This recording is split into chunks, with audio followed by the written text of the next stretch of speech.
नमस्कार, प्रणाम, good evening friends. इस वीडियो में हम लोग डिस्कस करेंगे यूपी डीएलएड 2024 का जो एग्जामिनेशन होने वाला है, कब 8, 9 और 10 को। तो फ्रेंड्स उसके सामाजिक अध्ययन को डिस्कस किया जाएगा। सामाजिक अध्ययन का जो पेपर है 2016 का, उसका सॉल्यूशन कराया जाएगा। फ्रेंड्स वीडियो को स्किप न करते हुए पूरा देखिएगा, क्योंकि हो सकता है कि सामाजिक अध्ययन का जो पेपर है यहीं से फंस जाए। फ्रेंड्स अगर चैनल पे पहली बार विजिट करें, चैनल को सब्सक्राइब करते हुए बेल आइकन को भी प्रेस कर लीजिएगा, जिससे कि आपके पास लेटेस्ट अपडेट पहुंचती रहे।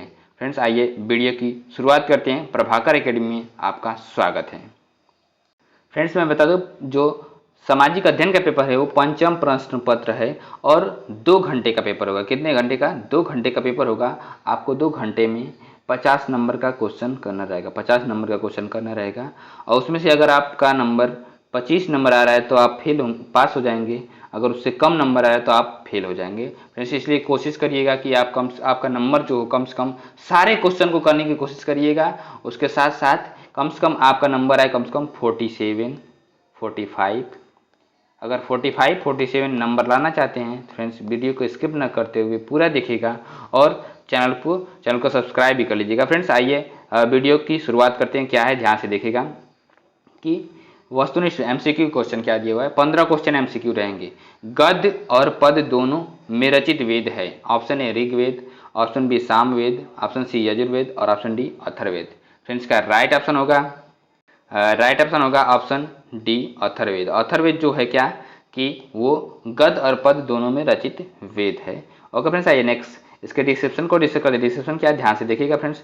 डिस्क्रिप्शन फ्रेंड्स ये है कि वैदिक धर्म के विचारों और प्रथाओं को वेदों द्वारा संहिताबद्ध किया गया है और वे शास्त्रीय हिंदू धर्म का आधार भी बनते हैं। क्या? शास्त्रीय हिंदू धर्म का आधार भी बनते हैं। वेद जो हैं 4 प्रकार के हैं, ऋग्वेद, यजुर्वेद, सामवेद और अथर्ववेद। अथर्ववेद के बारे में डिस्कस कर लेते हैं फ्रेंड्स। तो अथर्ववेद जो है, इस वेद में जीवन की दैनिक प्रक्रियाओं को अच्छी तरह से उल्लेख किया गया है और यह गद्य और पद दोनों में रचित है। इसे जादुई सूत्रों का वेद भी कहा जाता है। जादू टोना वाला वेद भी कहा जाता है। ऋग्वेद जो है सबसे पुराना वेद है और इसमें 10,600 श्लोक और 1028 सूक्तियां हैं जो अग्नि, इंद्र सहित देवताओं से संबंधित है। क्या? अग्नि, इंद्र सहित देवताओं से संबंधित है।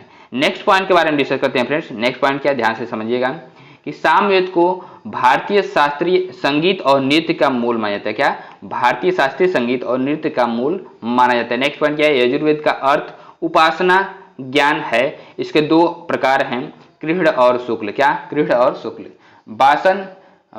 वाजसनेयी संहिता शुक्ल यजुर्वेद की संहिता है। क्या? यजुर्वेद की संहिता है। फ्रेंड्स नेक्स्ट क्वेश्चन की ओर प्रोसीड करते हैं। Question number second. Question number second क्या दिया हुआ है, देखिएगा फ्रेंड्स ध्यान से कि अपने देश का आदर्श वाक्य सत्यमेव जयते कहां से लिया गया है। तो ऑप्शन ए कंठोपनिषद और option B Mundakopanishad, option C छंदोगद्य उपनिषद और ऑप्शन डी ऋग्वेद से। फ्रेंड्स का राइट ऑप्शन होगा ऑप्शन बी मुंडको उपनिषद से सत्यमेव जयते लिया गया है। कहां से लिया गया है? मुंडको उपनिषद से सत्यमेव जयते लिया गया है। फ्रेंड्स आइए इसके डिस्क्रिप्शन के बारे में डिस्कस करते हैं। डिस्क्रिप्शन क्या है, ध्यान से समझिएगा फ्रेंड्स कि अपने देश का आदर्श राष्ट्रीय वाक्य सत्यमेव जयते हिंदी धर्म ग्रंथ मुंडकोपनिषद के एक मंत्र का हिस्सा है और इस आदर्श वाक्य को 26 जनवरी 1950 को भारतीय संविधान द्वारा अपनाया गया।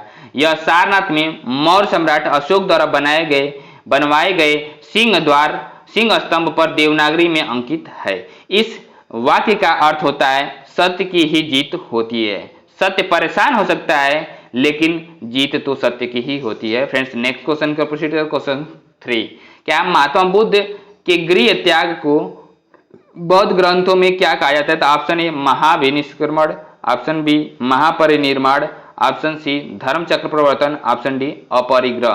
फ्रेंड्स का राइट ऑप्शन होगा फ्रेंड्स, तो घर को छोड़ने की को क्या बोलते हैं, राइट ऑप्शन ऑप्शन ए महाविनिष्क्रमण बोलते हैं। क्या बोलते हैं? महाविनिष्क्रमण। राइट ऑप्शन ऑप्शन ए होगा। ओके फ्रेंड्स आइए नेक्स्ट इसके डिस्क्रिप्शन को डिस्कस करते हैं। डिस्क्रिप्शन क्या है, ध्यान से समझिएगा फ्रेंड्स कि बौद्ध धर्म में प्रयुक्त प्रमुख शब्द का अर्थ है क्या, महानिष्करण मतलब गृह त्याग की समय है, और महापरिनिर्वाण का मतलब बुद्ध द्वारा शरीर का त्याग करना। धर्म चक्र प्रवर्तन क्या है फ्रेंड्स, भगवान बुद्ध द्वारा दिया गया सारनाथ में प्रथम उद्देश्य क्या है, धर्म चक्र प्रवर्तन है। और अब अभी अपरिग्रह क्या है, तो चोरी न करना क्या अपरिग्रह है। फ्रेंड्स आइए नेक्स्ट क्वेश्चन के प्रश्न करते हैं, ध्यान से देखिएगा। फ्रेंड्स क्वेश्चन नंबर 4 क्या है, स्याद्वाद किस धर्म से दर्शन का मूल आधार है, किस धर्म के दर्शन का मूल आधार है, तो ऑप्शन ए शैव धर्म, ऑप्शन बी बौद्ध धर्म, ऑप्शन सी भागवत धर्म, ऑप्शन डी जैन धर्म। फ्रेंड्स इसका राइट ऑप्शन होगा ऑप्शन डी जैन धर्म। क्या right option, option D Jain धर्म होगा। ओके फ्रेंड्स आइए नेक्स्ट इसके डिस्क्रिप्शन को डिस्कस करते हैं। डिस्क्रिप्शन क्या है, ध्यान से समझिएगा फ्रेंड्स, कि किसी वस्तु के गुण को समझने समझाने और अभिव्यक्त करने को का सापेक्षिक सिद्धांत स्याद्वाद जैन धर्म से संबंधित है। 6ठी शताब्दी ईसा पूर्व में भगवान महावीर ने जैन धर्म का प्रचार किया था, और इस धर्म में 24 तीर्थंकर हुए हैं। अंतिम भगवान महावीर थे। क्या अंतिम भगवान कौन थे, तो महावीर थे। और जैन धर्म के प्रथम तीर्थंकर ऋषभनाथ थे, और उन्हें पहला उपदेश पावापुरी में दिया है। क्या ऋषभनाथ जो है पहला उपदेश पावापुरी में दिया हुआ है, और 468 ईसा पूर्व में 72 वर्ष की आयु में बिहार के पावापुरी में उनका निधन हो गया था। क्या हो गया था, निधन हो गया था। फ्रेंड्स नेक्स्ट क्वेश्चन के प्रश्न करते हैं, क्वेश्चन नंबर 5 क्या दिया हुआ है, ध्यान से समझिएगा फ्रेंड्स, कि श्वेतांबर और दिगंबर नामक संप्रदाय किस धर्म से संबंधित है, तो ऑप्शन ए जैन धर्म, ऑप्शन बी बौद्ध धर्म, ऑप्शन सी ईसाई धर्म, ऑप्शन डी वैष्णव धर्म। फ्रेंड्स का राइट ऑप्शन होगा ऑप्शन ए जैन धर्म। क्या राइट ऑप्शन, ऑप्शन ए जैन धर्म से रिलेटेड है।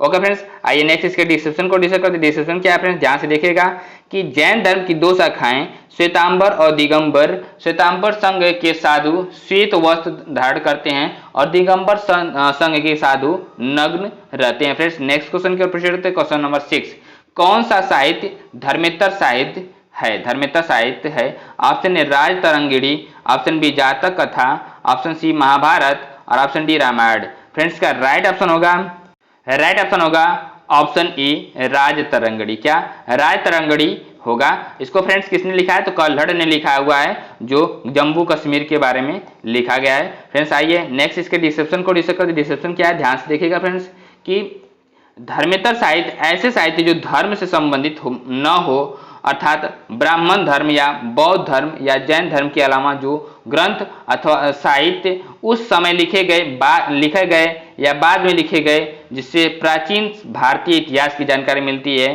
को शामिल किया जाता है, उसे धर्मेतर साहित्य कहते हैं। कल्हड़ द्वारा रचित राज तरंगिणी धर्मेतर साहित्य है।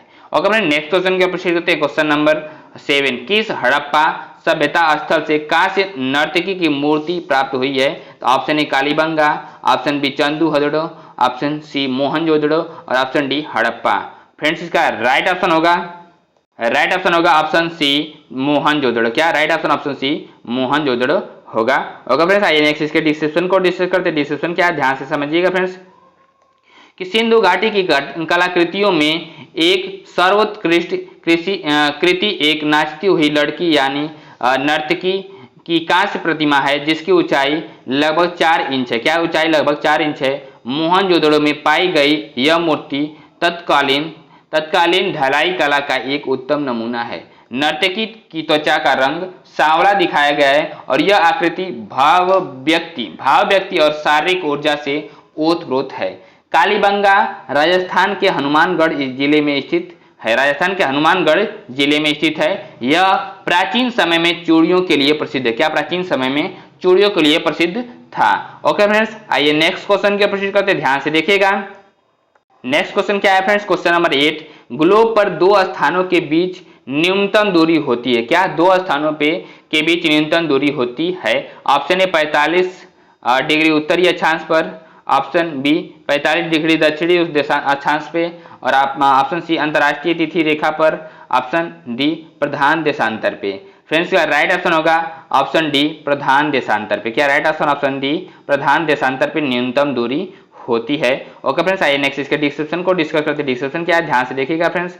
डिस्क्रिप्शन फ्रेंड्स ये है कि देशांतर यामोत्तर या प्रधान यामोत्तर ग्रीनविच के पूर्व या पश्चिम में स्थित किसी बिंदु को कोणीय स्थिति रेखाओं को प्रायः यामोत्तर कहा जाता है, और यामोत्तर के बीच की दूरी विषुवत वृत्त अधिकतम 11.3 किलोमीटर तथा ध्रुवों पर न्यूनतम 10 किलोमीटर होती है। मध्य में अर्थात 45 डिग्री अक्षांश पर यह 79 किलोमीटर होती है। दो अक्षांशों के बीच की लगभग दूरी 111 किलोमीटर होती है। कितनी होती है? 111 किलोमीटर होती है। फ्रेंड्स नेक्स्ट क्वेश्चन के प्रोसीड करते हैं। क्वेश्चन नंबर 9, सूर्य के चारों ओर परिक्रमा करने वाले खगोलीय पिंड कहलाते हैं। तो फ्रेंड्स ऑप्शन ए क्षुद्र ग्रह, ऑप्शन बी उपग्रह, ऑप्शन सी ग्रह और ऑप्शन डी पुच्छल तारा। फ्रेंड्स इसका राइट ऑप्शन होगा, फ्रेंड्स इसका राइट ऑप्शन होगा ऑप्शन सी ग्रह। क्या? प्लेनेट कहलाते हैं। क्या कहलाते हैं? ग्रह कहलाते हैं, प्लेनेट कहलाते हैं। आइए फ्रेंड्स नेक्स्ट इसके डिस्क्रिप्शन को डिस्कस करते हैं। डिस्क्रिप्शन क्या है ध्यान से समझिएगा फ्रेंड्स कि सूर्य के चारों ओर परिक्रमा करने वाले खगोलीय पिंड ग्रह कहलाते हैं। तारे, ग्रह, चंद्रमा तथा आकाश के बहुत से अन्य पिंड खगोलीय पिंड कहलाते हैं, सेलेस्टियल बॉडीज कहलाते हैं। मंगल तथा बृहस्पति की कक्षाओं के बीच काफी बड़ा अंतराल है। इस अंतराल को बहुत सारे ऐसे छोटे छोटे पिंड ने घेर रखा है। उसे सूर्य की परिक्रमा करते हैं, जो सूर्य की परिक्रमा करते हैं उसे क्षुद्र ग्रह कहते हैं। ऐसे खगोलीय पिंड जो कि ग्रहों की परिक्रमा करते हैं उन्हें उपग्रह कहते हैं, मीन सैटेलाइट्स बोलते हैं। क्या बोलते हैं? सैटेलाइट्स बोलते हैं। फ्रेंड्स नेक्स्ट क्वेश्चन के प्रोसीड करते हैं। Question number 10। क्वेश्चन नंबर 10 क्या दिया है ध्यान से देखिएगा कि सूर्य से सबसे निकटतम दूर स्थित ग्रह है। Option A Pluto, option B Neptune, option C Uranus और ऑप्शन डी जुपिटर। फ्रेंड्स इसका राइट ऑप्शन होगा ऑप्शन सी यूरेनस। क्या?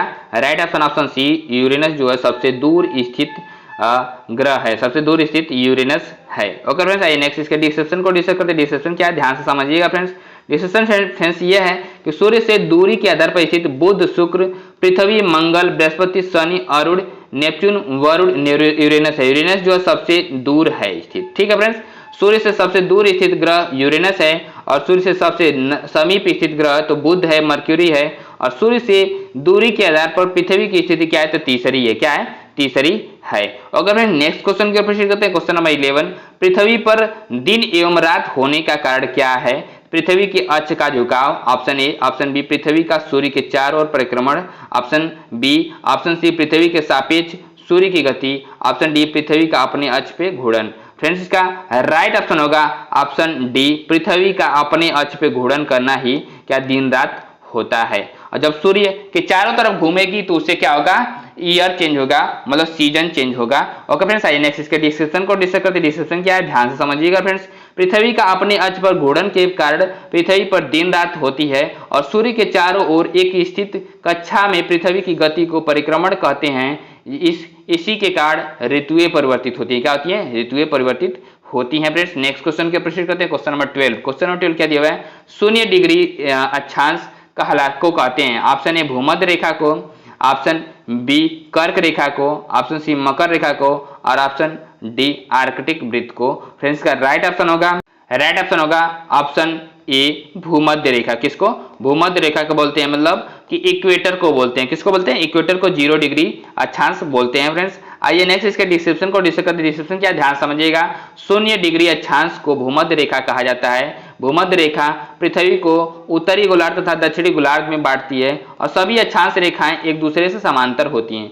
सभी अक्षांश रेखाओं में केवल भूमध्य रेखा ही बृहद वृत्त होती है। क्या? सबसे बड़ी वृत्त होती है। उत्तरी व दक्षिणी ध्रुव बिंदु माने जाते हैं। क्या मतलब? उत्तरी व दक्षिणी ध्रुव क्या होते हैं? बिंदु मात्र माने जाते हैं और 1 डिग्री के अंतराल पर कुल 181 अक्षांश होते हैं। कितने होते हैं? 181 अक्षांश होते हैं। फ्रेंड्स नेक्स्ट क्वेश्चन के प्रोसीड करते हैं, ध्यान से देखिएगा। नेक्स्ट क्वेश्चन क्या है फ्रेंड्स? क्वेश्चन नंबर 13, भूमध्य रेखा पर सूर्य की किरणें कब सीधी पड़ती हैं? तो ऑप्शन ए 23 सितंबर को, ऑप्शन बी 21 मार्च को, ऑप्शन सी 21 जून को और ऑप्शन डी 25 दिसंबर को। फ्रेंड्स इसका राइट ऑप्शन होगा ऑप्शन ए 23 सितंबर को भी पड़ती है और ऑप्शन बी 21 मार्च को भी सीधी पड़ती है रेखा। तो राइट ऑप्शन ए और बी दोनों हो जाएगा। ओके फ्रेंड्स आइए नेक्स्ट इसके डिस्क्रिप्शन को डिस्कस करते हैं। डिस्क्रिप्शन क्या है ध्यान समझिएगा फ्रेंड्स। डिस्क्रिप्शन फ्रेंड्स ये है कि भूमध्य रेखा पर सूर्य की किरणें 21 मार्च और 23 सितंबर को सीधी पड़ती हैं। इस दिन कोई भी ध्रुव सूर्य की ओर झुका नहीं होता है, इसलिए पूरी पृथ्वी समान दिन और समान रातें होती है। क्या? समान दिन और समान रातें होती हैं। को अनुभव करती हैं, ऐसा वर्ष में सिर्फ 2 बार ही होता है। कैसा होता है? ऐसा वर्ष में 2 बार ही होता है। नेक्स्ट क्वेश्चन की ओर प्रोसीड करते हैं। क्वेश्चन नंबर 14 क्या दिया हुआ है? ग्राम पंचायत के सदस्य चुने जाते हैं। ऑप्शन ए 2 वर्ष के लिए, ऑप्शन बी 5 वर्ष के लिए, ऑप्शन सी 7 वर्ष के लिए और ऑप्शन डी 10 वर्ष के लिए। फ्रेंड्स का राइट ऑप्शन होगा ऑप्शन बी 5 वर्ष के लिए। ग्राम पंचायत के सदस्य 5 वर्ष के लिए चुने जाते हैं। ओके फ्रेंड्स, आइए नेक्स्ट इसके डिस्क्रिप्शन को डिस्कस करते हैं। डिस्क्रिप्शन क्या है ध्यान से समझिएगा फ्रेंड्स। डिस्कशन फ्रेंड्स ये है कि ग्राम पंचायत एक राजनीतिक संस्था है जो गांव की कैबिनेट के रूप में कार्य करती है। क्या? गांव की कैबिनेट के रूप में कार्य करती है। ग्राम पंचायत के सदस्य के अध्यक्ष को प्रधान या सरपंच कहा जाता है। ग्राम पंचायत में 7 से लेकर के 20 तक सदस्य हो सकते हैं। इसमें कम से कम 5 और अधिकतम 31 सदस्य भी हो सकता है। पंचायतों को कार्यकाल 5 वर्ष निश्चित किया गया है। और नेक्स्ट क्वेश्चन की ओर प्रोसीड करते हैं फ्रेंड्स। क्वेश्चन नंबर क्या है? क्वेश्चन नंबर 15 संविधान सभा के स्थायी अध्यक्ष थे। Option A Jawaharlal Nehru, option B doctor Rajendra Prasad, option C Mahatma Gandhi और ऑप्शन डी क्या है? भीमराव अंबेडकर। फ्रेंड्स इसका राइट ऑप्शन होगा option B doctor Rajendra Prasad. कौन? डॉक्टर राजेंद्र प्रसाद क्या थे? अस्थायी अध्यक्ष थे। ओके फ्रेंड्स, आइए नेक्स्ट इसके डिस्क्रिप्शन को डिस्कस करते हैं। डिस्क्रिप्शन क्या है ध्यान से समझिएगा फ्रेंड्स कि संविधान सभा के अस्थायी सदस्य अध्यक्ष जो है डॉक्टर राजेंद्र प्रसाद थे।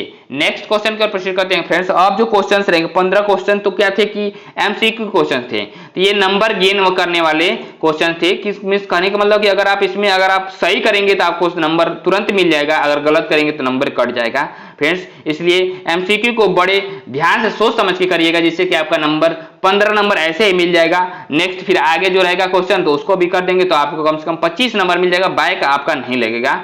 ओके फ्रेंड्स, क्वेश्चन नंबर 16 क्या दिया है? लुम्बिनी से प्राप्त अभिलेख के में अशोक ने कर के विषय में क्या घोषणा की है? लुम्बिनी से प्राप्त अभिलेख में। फ्रेंड्स का राइट आंसर क्या होगा? आंसर देखिएगा क्या होगा कि अभिलेख में यह भी उल्लेख है कि उसने लुम्बिनी गांव के धार्मिक कर माफ कर दिए हैं और मालगुजारी के रूप में 8वां हिस्सा माफ कर दिया। क्या? मालगुजारी के रूप में 8वां हिस्सा माफ कर दिया है। फ्रेंड्स नेक्स्ट क्वेश्चन की ओर प्रोसीड करते हैं। क्वेश्चन नंबर 17 2 विदेशी यात्रियों के नाम लिखे। क्या? 2 विदेशी यात्रियों के नाम लिखना है फ्रेंड्स।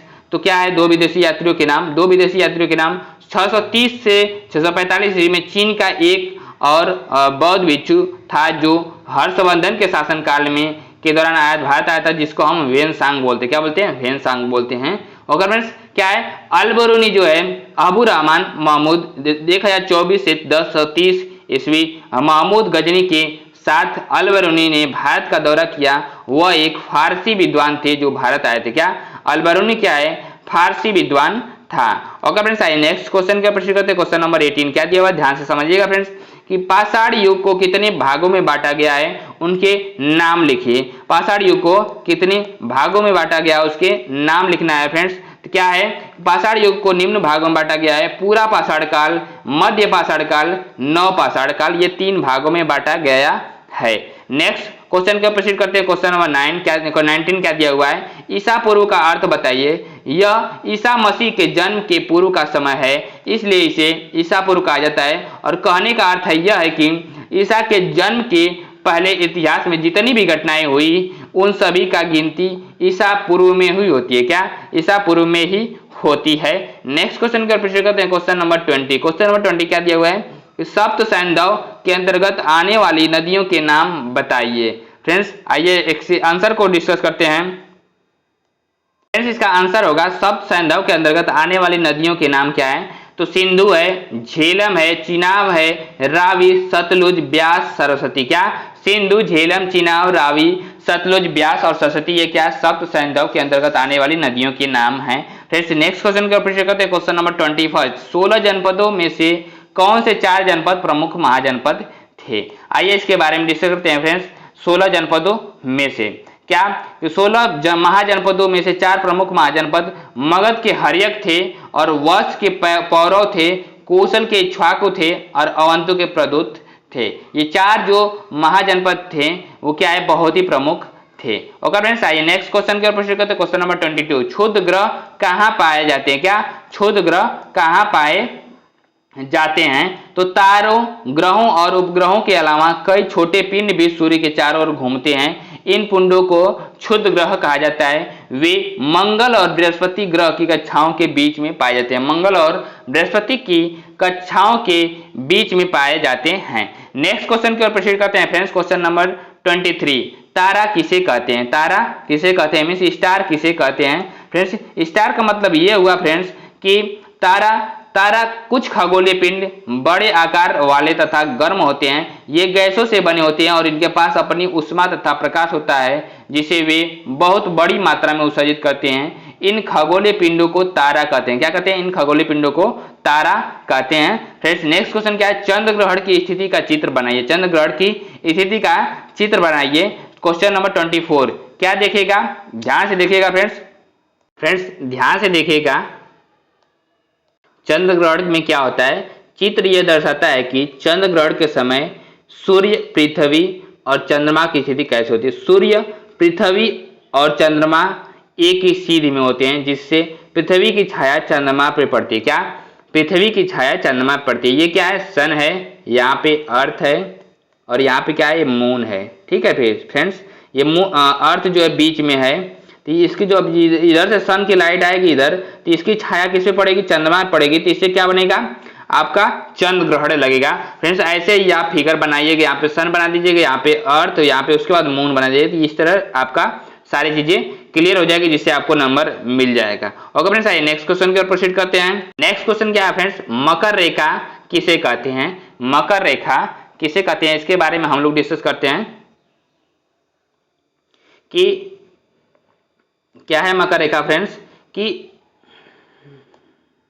मकर रेखा वह काल्पनिक रेखा है जो पृथ्वी के दक्षिणी गोलार्ध में भूमध्य रेखा के समांतर 23 डिग्री 26 मिनट 22 सेकेंड दक्षिण अक्षांश ग्लोब पर पश्चिम से पूर्व की ओर खींची जाती है। क्या? पश्चिम से पूर्व की ओर खींची जाती है। ओके फ्रेंड्स, आइए नेक्स्ट क्वेश्चन की ओर प्रश्न करते हैं कि अंतर्राष्ट्रीय तिथि रेखा किसे कहते हैं? मतलब कि अंतर्राष्ट्रीय तिथि रेखा, तो अंतर्राष्ट्रीय तिथि रेखा प्रशांत महासागर के बीचों में 180 यामी उत्तर पर उत्तर से दक्षिण की ओर खींची गई एक काल्पनिक रेखा है, उसे अंतर्राष्ट्रीय तिथि रेखा बोलते हैं, means Greenwich mean time. Okay friends, आइए नेक्स्ट क्वेश्चन के प्रश्न करते हैं। Question number 27। क्वेश्चन नंबर 27 क्या दिया हुआ है फ्रेंड्स? कि भारत के पड़ोसी देशों के नाम लिखना है। तो भारत के पड़ोसी देश कौन कौन से हैं? तो अफगानिस्तान, बांग्लादेश, भूटान, चीन, मालदीव, म्यांमार, नेपाल, पाकिस्तान, श्रीलंका, ये सब क्या है? भारत के पड़ोसी देश हैं। ओके फ्रेंड्स, नेक्स्ट क्वेश्चन के प्रश्न करते हैं। क्वेश्चन नंबर 28 क्या दिया हुआ है? कि भारत के कौन से 2 द्वीप समूह हैं? भारत के 2 द्वीप समूह कौन से हैं? तो बंगाल की खाड़ी में अंडमान एवं निकोबार द्वीप समूह और अरब सागर में लक्षद्वीप है। और नेक्स्ट क्वेश्चन के प्रश्न करते हैं। क्वेश्चन नंबर 29 हमारे राष्ट्र ध्वज का ऊपर से नीचे रंगों का क्रम क्या है? लिखिए। फ्रेंड्स इसका आंसर होगा हमारे राष्ट्र ध्वज में केसरिया रंग ऊपर है सबसे, सफेद रंग बीच में है और हरा रंग सबसे नीचे है। फ्रेंड्स नेक्स्ट क्वेश्चन के प्रश्न करते हैं। क्वेश्चन नंबर 30 ग्राम शिक्षा समिति का अध्यक्ष कौन होता है? तो ग्राम शिक्षा समिति का अध्यक्ष ग्राम प्रधान होता है। कौन होता है? ग्राम प्रधान होता है। अब नेक्स्ट क्वेश्चन के प्रश्न कर देंगे जो 31 से लेकर के 40 तक रहेंगे लघु उत्तरीय प्रश्न। क्या? लघु उत्तरीय प्रश्न। फ्रेंड्स क्या है? 31 वाला क्वेश्चन ध्यान से देखिएगा फ्रेंड्स कि इतिहास जानने के साधनों का वर्णन कीजिए। ये क्लास 6 के पहले चैप्टर का है फ्रेंड्स। इतिहास जानने के साधनों का वर्णन कीजिए। इतिहास जानने के साधनों का वर्णन, इतिहास जानने के लिए कुछ निश्चित साधनों की मदद लेते हैं। ये साधन उस काल के औजारों, जीवाश्म, पाल, भोजपत्र, आभूषण, इमारतें, सिक्के, अभिलेख, चित्र, यात्रियों द्वारा लिखे यात्रा विवरण तथा तत्कालीन साहित्य आदि हैं। क्या? तत्कालीन साहित्य आदि हैं। इन साधनों को इतिहास जानने के स्रोत कहते हैं। क्या कहते हैं? इन साधनों को इतिहास जानने के स्रोत कहते हैं। नेक्स्ट क्वेश्चन की ओर प्रश्न करते हैं friends. Question number 32। Question number 32 क्या दिया? ध्यान से देखिएगा कि पूरा पाषाण काल, मध्य पाषाण काल एवं नव पाषाण कालीन पत्थर के औजारों की क्या विशेषताएं थी, इसके बारे में लिखना है। तो इसके बारे में ध्यान से देखिएगा। विभिन्न कालों के पत्थर के औजारों की विशेषताएं। पूरा पाषाण काल जो है कि पूरा पाषाण काल प्राग ऐतिहासिक युग का वह समय है जब मानव ने पत्थर के औजार बनाना सबसे पहले आरंभ किया था। क्या? मानव ने सबसे पहले औजार बनाना आरंभ किया था और इस काल में मानव को औजारों का निर्माण कर उनका प्रयोग शिकार के लिए किया गया। मध्य पाषाण काल का फ्रेंड्स है, ध्यान से देखिएगा कि मध्य पाषाण काल में मानव ने अपने शिकार करने के औजार अधिक उन्नत तथा परिष्कृत बना दिए थे। क्या? अधिक उन्नत तथा परिष्कृत बना दिए थे। और इस समय पत्थर के कुल्हाड़ी, हड्डी, धातु, लकड़ी के भी औजार का निर्माण शुरू हो गया था। क्या? निर्माण शुरू हो गया था। फ्रेंड्स आइए नेक्स्ट क्वेश्चन को प्रोसीड करते हैं, जो नवपाषाण काल है इसके बारे में डिस्कस करते हैं। इस काल के मानव ने नई तकनीकी के औजारों का विकास किया, जिन्हें घिस करके तथा पॉलिश करके चमकदार बना दिया गया था। और औजार बनाने के लिए सर्वप्रथम पत्थर के फलक उतारे जाते थे। क्या? पत्थर के फलक उतारे जाते थे। फ्रेंड्स नेक्स्ट क्वेश्चन को प्रोसीड करते हैं, क्वेश्चन नंबर 33। क्वेश्चन नंबर 33 क्या दिया? ध्यान से देखिएगा। सिंधु घाटी सभ्यता की आर्थिक, धार्मिक और नगरीय व्यवस्थाओं के विषय में तीन तीन पंक्तियां लिखिए। सिंधु घाटी सभ्यता की आर्थिक व्यवस्था क्या है? कृषि, गेहूं, मटर, जौ, कपास आदि की खेती की जाती थी। पशुपालन क्या है फ्रेंड्स? तो बैल, ऊंट, भैंस, भेड़, बकरी, सुअर, हाथी, कुत्ते, बिल्ली आदि पशुओं का पालन किया जाता था। अब व्यवसाय के बारे में डिस्कस करते हैं फ्रेंड्स। तो व्यवसाय क्या लोग करते थे? अस्त्र शस्त्र बनाते थे और पाल, वस्त्र, आभूषण, बढ़ई एवं शिल्प संबंधी व्यवसाय प्रचलन में थे। सिंधुवासियों के विदेशों से व्यापारिक संबंध भी थे। क्या? व्यापारिक संबंध भी थे। नेक्स्ट क्वेश्चन को प्रोसीड करते हैं फ्रेंड्स। क्वेश्चन इसका जो डिस्कस और इसका पॉइंट क्या ध्यान देगा। सिंधु घाटी सभ्यता की धार्मिक व्यवस्था क्या थी? मातृ देवी की उपासना की जाती थी और शिव की उपासना की जाती थी। वृक्ष तथा पशुओं की उपासना की जाती थी। वृक्ष तथा पशुओं की उपासना, लिंग एवं योनि की उपासना की जाती थी। लिंग और योनि की, मेल और फीमेल के जो प्रजनन पार्ट होते हैं उसकी उपासना की जाती थी। अब नेक्स्ट पॉइंट के बारे में डिस्कस करते हैं फ्रेंड्स। सिंधु घाटी सभ्यता की नगरीय व्यवस्था क्या थी? भवन निर्माण जो थे, सड़कों एवं गलियों को दोनों ओर भवनों का निर्माण एक पंक्ति में कच्ची तथा पक्की ईंटों के द्वारा किया जाता था। सार्वजनिक स्नानागार क्या था? उत्खनन के मोहनजोदड़ो से सर्वाधिक विशाल सार्वजनिक स्नानागार प्राप्त हुआ था। अगर मैं सही नेक्स्ट क्वेश्चन का प्रोसीड करते हैं।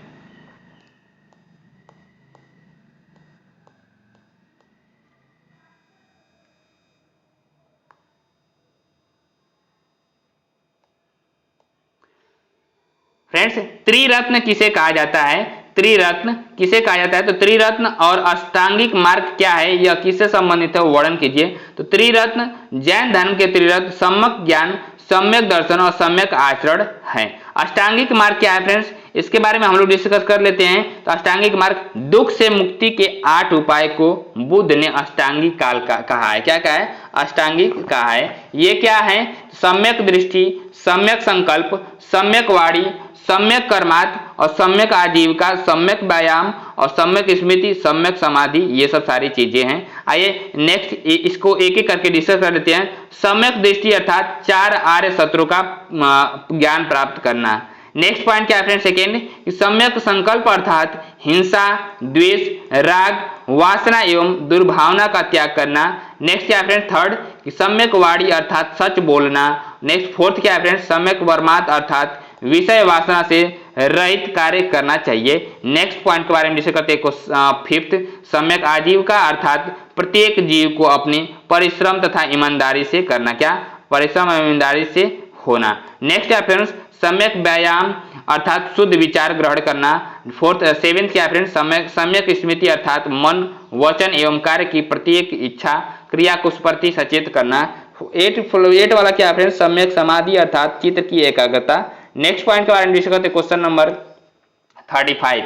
क्वेश्चन नंबर 35 क्या दिया हुआ है? ध्यान से देखिएगा फ्रेंड्स कि मानचित्र क्या है? क्या मानचित्र क्या है? मानचित्र का उपयोग बताइए। मैप क्या है? मैप का उपयोग क्या होता है? तो मानचित्र किसी चौरस सतह पर निश्चित मान या पैमाने के अनुसार संपूर्ण पृथ्वी या उसके किसी भाग का परंपरागत चिन्हों के द्वारा निरूपण करना ही मानचित्र कहलाता है। और मानचित्र का उपयोग कहाँ पे किया जाता है? तो मानचित्र भूगोल का एक यंत्र है। यह मार्ग निर्देशक का कार्य करता है। क्या? मार्ग निर्देशक का कार्य करता है। नेक्स्ट पॉइंट के बारे में डिस्कस करते हैं फ्रेंड्स। देश, प्रांत, तहसील, विकास खंड आदि की सीमाओं का निर्धारण भी मानचित्रों द्वारा होता है। फ्रेंड्स नेक्स्ट पॉइंट के बारे में डिस्कस करते हैं। थर्ड, यात्रा संबंधी मानचित्र द्वारा यात्रियों तथा नाविकों को महासागर पार करने का सही ज्ञान होता है। फ्रेंड्स नेक्स्ट क्वेश्चन की ओर प्रोसीड करते हैं। Question number 36। क्वेश्चन नंबर 36 क्या दिया? ध्यान से देखिएगा फ्रेंड्स। अक्षांश और देशांतर रेखा में अंतर स्पष्ट कीजिए। अक्षांश और देशांतर रेखा में अंतर क्या है? अक्षांश का तात्पर्य भौगोलिक निर्देशांक से, क्या भौगोलिक निर्देशांक से है, जो भूमध्य रेखा के ऊपर के उत्तर दक्षिण एक बिंदु की दूरी निर्धारित करता है। क्या उत्तर और दक्षिण में भूमध्य रेखा के एक बिंदु की दूरी निर्धारित करता है। देशांतर भौगोलिक निर्देशांक की ओर संकेत करता है, जो प्राइम मेरिडियन के पूर्व पश्चिम में एक पिंड की दूरी पहचान करता है। क्या दूरी की पहचान करता है। ओके फ्रेंड्स, नेक्स्ट क्वेश्चन की ओर प्रोसीड करते हैं, ध्यान से देखिएगा। नेक्स्ट क्वेश्चन क्या है फ्रेंड्स, 37। हमारी पृथ्वी पर कुल कितने महाद्वीप हैं, वर्णन कीजिए। तो हमारी पृथ्वी पर कुल 7 महाद्वीप हैं। एशिया महाद्वीप, अफ्रीका, यूरोप, दक्षिण अमेरिका, ऑस्ट्रेलिया, उत्तरी अमेरिका, अंटार्कटिका, ये सब 7 महाद्वीप हैं। नेक्स्ट क्वेश्चन की ओर प्रोसीड करते हैं friends, question number 38। Question number 38 क्या दिया हुआ है कि हिमालय को कितनी श्रेणियों में बांटा गया है। इन श्रेणियों का नाम लिखते हुए हिमालय के होने वाले लाभ बताइए। हिमालय जो है उससे लाभ हमको क्या है, इसके बारे में डिस्कस करते हैं। तो हिमालय को 4 श्रेणियों में बांटा गया। शिवालिक फर्स्ट क्या है, सेकंड क्या है मध्य हिमालय, थर्ड क्या है महान हिमालय, और फोर्थ क्या है ट्रांस हिमालय। फ्रेंड्स, हिमालय से होने वाले लाभ, हिमालय के होने से हमको लाभ क्या है, हमारे देश को लाभ क्या है। तो हिमालय एक महान जलवायु बाधा है और वे हमारे देश का मध्य एशिया की ठंडी और सूखी हवाओं से बचाता है, और यह हिंद महासागर की बारिश से भारी मानसून की हवाओं को उत्तरी देशों तक पहुंचने से रोकता है और उत्तरी भारत में भारी बारिश का कारण बनता है। क्या भारी बारिश का कारण बनता है। फ्रेंड्स, नेक्स्ट क्वेश्चन के प्रश्न करते हैं, क्वेश्चन नंबर 39। ग्राम पंचायत के चुनाव की प्रक्रिया का वर्णन कीजिए। ग्राम पंचायत का चुनाव गांव के नागरिकों द्वारा ही मतदान के द्वारा किया जाता है। ग्राम पंचायत समिति के सदस्यों में एक सदस्य को बहुमत से उप प्रधान के लिए चुना जाता है। क्या एक सदस्य को बहुमत से उप प्रधान के लिए चुना जाता है, और ग्राम प्रधान की अनुपस्थिति में उप प्रधान ही उसके कार्यों को करता है। ग्राम प्रधान उप प्रधान ही उसके कार्यों को करता है। जब ग्राम प्रधान होते हैं और उप प्रधान होते हैं, उनका कार्य करता है उप प्रधान ही। ग्राम प्रधान, उप प्रधान तथा पंचायत समिति के सदस्य गांव की जनता द्वारा चुने जाते हैं। यह गांव की जनता की सुख सुविधाओं के लिए कार्य करते हैं। इन्हें जनता का प्रतिनिधित्व कहते हैं। क्या कहते हैं इन्हें, जनता का प्रतिनिधि कहा जाता है। यदि कोई सदस्य ठीक से कार्य नहीं करता है तो वह पंचायत समिति से हटाया जा सकता है। नेक्स्ट क्वेश्चन की ओर प्रोसीड करते हैं, question number 40। Question number 40 last question क्या है, ध्यान से देखिएगा फ्रेंड्स। सड़क पर यातायात के साधनों की अधिकता के कारण बताइए।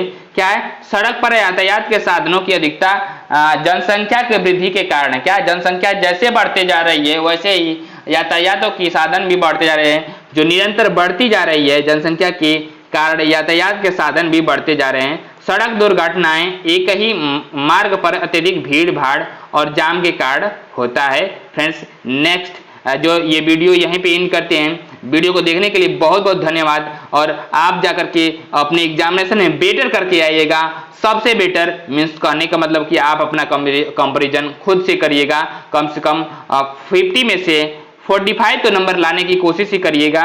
ओके फ्रेंड्स, वीडियो को हम यहीं पे इन करते हैं, और आपकी एग्जामिनेशन के लिए बहुत बहुत शुभकामनाएं। बेटर करके आइएगा फ्रेंड्स। Good night.